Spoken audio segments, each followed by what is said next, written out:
ఈ నెల 27న ఎలకతుర్తిలో నిర్వహించే బీఆర్ఎస్ రజతోత్సవ సభను విజయవంతం చేయాలని అంబర్పేట ఎమ్మెల్యే కాలేరు వెంకటేష్ పిలుపునిచ్చారు.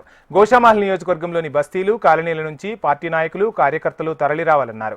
ఆవిర్భావ దినోత్సవం సందర్భంగా నియోజకవర్గంలోని అన్ని ప్రాంతాల్లో పార్టీ జెండాలను ఎగరవేయాలని పిలుపునిచ్చారు.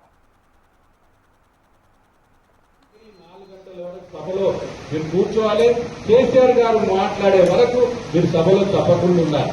కావాలంటే మీరు మీ కాన్స్టిట్యూన్సీలో ఉండే మీ లీడర్ల పేరు కానీ కేసీఆర్ గారి పేరు పైన పెట్టుకొని గోషామహల్ కాన్స్టిట్యూన్సీ అని రాసుకొని రండి. కావాలంటే అందులో ఆ పబ్లిక్ లో కూడా పెట్టుకోవాలంటే మీరు బ్యానర్ పెట్టుకోండి. అది మాత్రం తప్పకుండా ఇక్కడ ఉండే నాయకులకు అందరికీ, అన్నదమ్ములకు, అక్కడికి చెప్తున్నా, కేసీఆర్ గారు మాట్లాడే వరకు ఉండాలి. 3 లక్షల కుర్చీలు వేస్తున్నారు. మీకు మంచిగా ఉంటాయి, అక్కడ వాటర్ ఉంటుంది. పోయేటప్పుడు కూడా మీకు వాటర్ ఫెసిలిటీ పనిలో ఇచ్చే పరిస్థితి ఏర్పడుతుంది. మధ్యాహ్నం లంచ్ ఉంటుంది. ఆ తర్వాత మీరు స్టేజ్ మీటింగ్ అటెండ్ చేయాలి.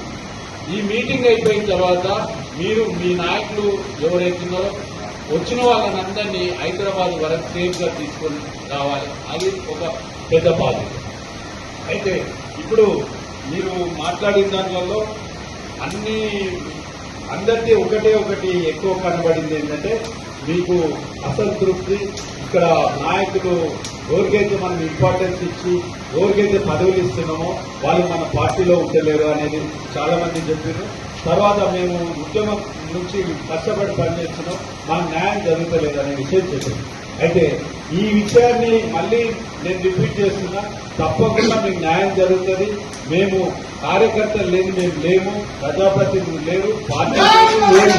కాబట్టి మీకు తప్పకుండా అవకాశం కల్పించే ఏర్పాటు